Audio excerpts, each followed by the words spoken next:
कि यशोदा मैया लाला के रथ के पीछे पीछे दौड़ रही हैं। ये सुनते ही ठाकुर जी तो घबरा गए, वहीं बैठ गए। भूल गए मैं द्वारिका में हूं, द्वारिकाधीश हूं, 16,108 रानियां आदि सब भूल गए। नेत्र बंद हो गए ठाकुर जी के और व्रज में पहुंच गए। लीलाएं याद आने लगी। ब्रजवासियों की विरह वेदना द्वार पर बैठे बैठे सुन रहे द्वारिकाधीश बलराम जी और सुभद्रा जी इतने भावावेश में चले गए कि ठाकुर जी मानो दोनों भुजा उठा करके किसी से याचना कर रहे हों कि अरे भैया मेरे ब्रज को कोई लेकर के आ जाओ, मेरे अंक में भर दो, मेरे अंक से लगाए दो।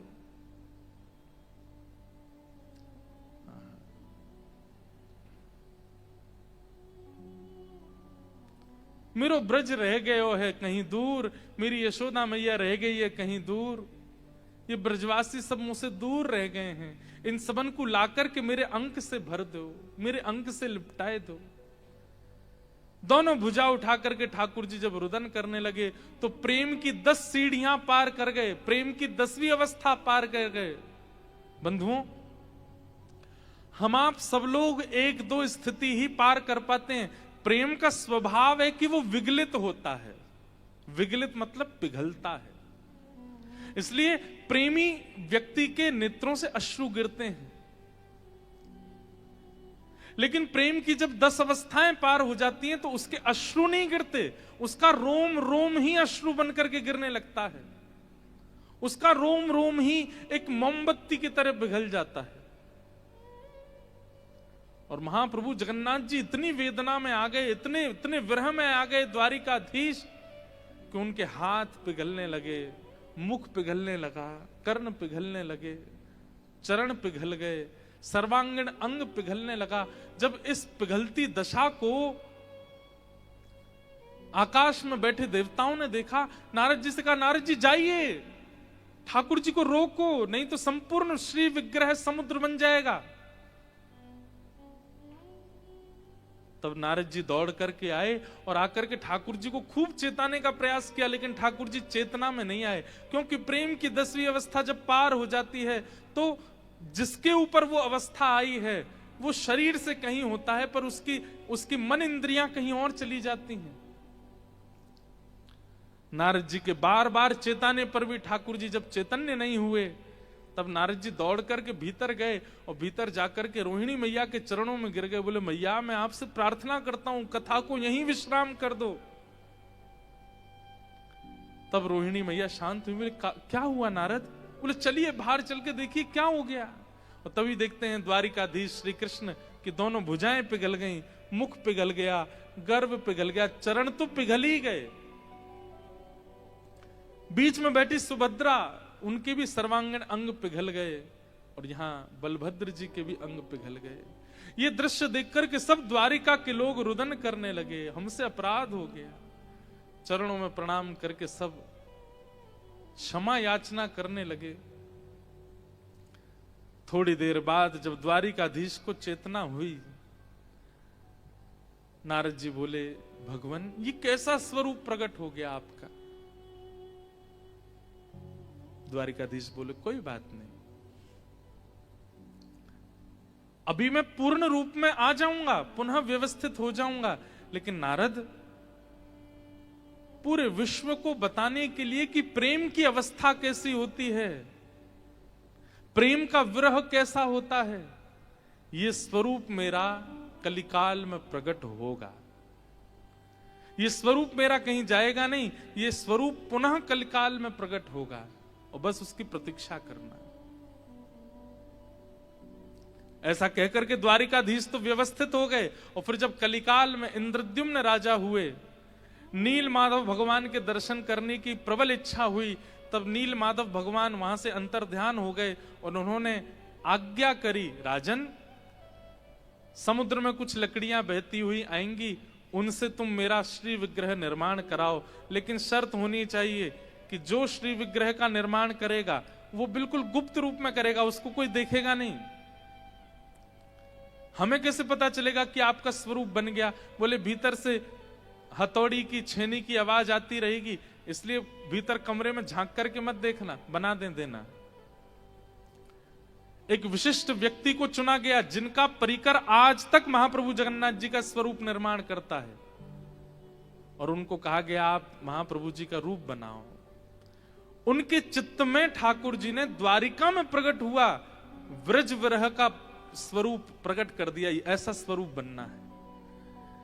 वैसे वास्तविकता तो यह है कि वो बनाने वाले तो श्याम सुंदर का त्रिभंग स्वरूप ही थे, लेकिन छेनी हथौड़ा चलाते चलाते चलाते एक दिन वो भावावेश में चले गए और छेनी हथौड़ा बंद हो गया। जब आवाज आनी बंद हो गई तो इंद्रद्युम्न राजा की पत्नी गुंडीचा व्याकुल हो गई। उसने कहा कि भीतर जो मूर्तिकार है वो छेनी क्यों नहीं चलाता, उसकी कुछ ठोक पीट करने की आवाज क्यों नहीं आ रही है, मैं देखूं तो। और जैसे ही द्वार खोल करके देखा, अधूरे महाप्रभु जगन्नाथ जी बैठे हैं, ना हाथ बन पाए, ना पैर बन पाए, ना मुख बन पाया।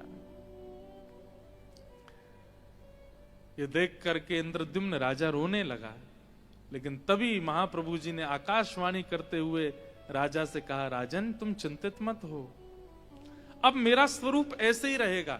और ये स्वरूप तुम ये मत सोचना कि तुम्हारे अपराध के कारण अधूरा है, मेरा यह स्वरूप द्वापर में प्रकट हो चुका है। ये ब्रजवासियों के विरह का स्वरूप है मेरा, ये प्रेम विगलित स्वरूप है। विश्व इसको जगन्नाथ कह करके पुकारेगा। बोलो जगन्नाथ महाप्रभु की। और महाप्रभु जगन्नाथ जी प्रकट हुए। स्नान पूर्णिमा थी, भगवान ने आज्ञा की, राजन ब्राह्मणों को बुला करके लाओ, वेदज्ञों को लेकर के आओ और हमारा जलाभिषेक करो। महाप्रभु जगन्नाथ जी का जलाभिषेक किया। इंद्रद्युम्न राजा और गुंडीचा दोनों जगन्नाथ जी की सेवा करते थे। एक दिन महाप्रभु जी ने इनसे कहा कि कुछ वरदान मांगो, हम तुमसे बड़े प्रसन्न, तुम दोनों कुछ मांग लो। तो इंद्रद्युम्न राजा ने तो ये वरदान मांगा कि मेरे संतान ना हो। देखो कैसा वरदान मांगा कि मेरे संतान ही ना हो। भगवान बोले ऐसा वरदान क्यों चाहिए? बोले भगवान कल को कहीं आपकी सेवा में कोई त्रुटि हुई तो मैं इस बात को सह नहीं पाऊंगा कि मेरे वंश के बालकों ने आपकी अच्छे से सेवा नहीं करी। मैं ये सुनना नहीं चाहता, इसलिए मेरा वंश मेरे तक ही रहे, उससे आगे ना बढ़े। समझ में आई बात? कल को मैं तो प्राण छोड़ दूंगा, लेकिन मैं जिस लोक में रहूंगा वहां से भी आपको देखता रहूंगा, और मुझे अगर पता चला कि मेरे वंश के बालकों ने आपकी सेवा में त्रुटि की तो वो मैं सह नहीं पाऊंगा, इसलिए मेरा वंश ना बढ़े, मैं अंत हूं, क्योंकि मेरे जैसे भाव से आपकी कोई सेवा कर नहीं पाएगा। इंद्रद्युम्न राजा की बात सुनकर के भगवान बड़े प्रसन्न, वाह इंद्रद्युम्न तुम्हारी भक्ति कैसी। अलग अलग बैठे भगवान दोनों पति पत्नी के साथ, एक साथ नहीं पूछा। फिर दूसरी बार इंद्रद्युम्न को भेज दिया, पत्नी को बुलाया, तुम बताओ तुमको क्या चाहिए। पत्नी ने कहा, हे नाथ ऐसी कृपा कर दो एक संतान हो जाए। भगवान बोले वाह, वो पतिदेव क्या मांग के गए तुम्हारे? पतिदेव कह के गए हमारे संतान नहीं हो, तुम कह रही हो संतान हो। गुंडीचा गई अपने पति इंद्रद्युम्न से बोली, आपने महाप्रभु जगन्नाथ जी संतान ना हो ऐसा कहा? हाँ देवी। क्यों? मैंने तो संतान मांगा। तो इंद्रद्युम्न उल्टा नाराज होगा, तुमने परमात्मा से संसार मांगा, तुमने जगन्नाथ जी से जगन्नाथ जी नहीं मांगे, तुमने पुत्र मांगा। दोनों में थोड़ी नोक झोंक सी हुई। महाप्रभु जी बोले रुक जा रुक जा रुक जा, तुम दोनों क्यों लड़ रहे हो? दुविधा में तुम्हें पड़ गया हूं। पति को संतान नहीं चाहिए, इसको संतान चाहिए, अब कैसे होगा? इंद्रद्युम्न बोला नहीं नहीं भगवान, ये मेरी अर्धांगिनी है, इसको मेरी बात माननी, आप हमें संतान मत दीजिए। तो बोले अर्धांगिनी हूं मतलब आधा अंग मैं हूं, तो मैं अपनी इच्छा प्रकट कर सकती हूं। महाप्रभु जी हमें संतान चाहिए। महाप्रभु जी बोले रुक जाओ, नेक तुम दोनों बैठो भैया, थोड़ा हमको सोचने दो क्या करें। तब महाप्रभु जी मंद मंद मुस्काए और बोले गुंडीचा मैया एक लीला हो सकती है। क्या?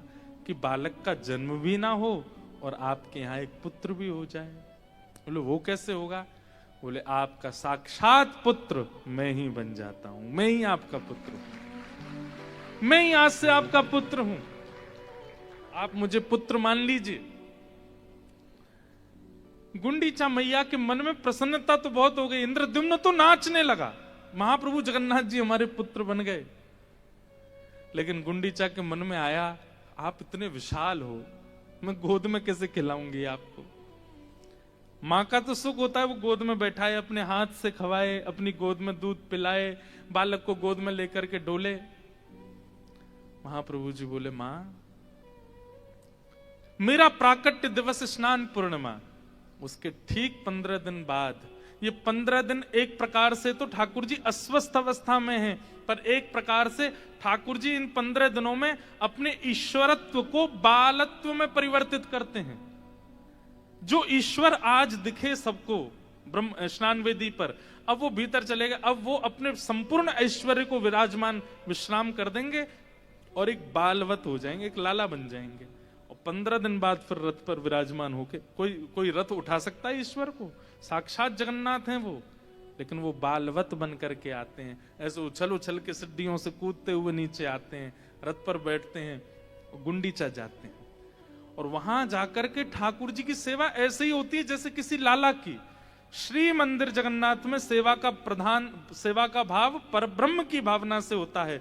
और 15 दिन बाद जब रथ यात्रा होकर ठाकुर जी गुंडीचा जाएंगे, वहां ठाकुर जी की सेवा बालवत होती है कि एक लाला की सेवा हो रही है।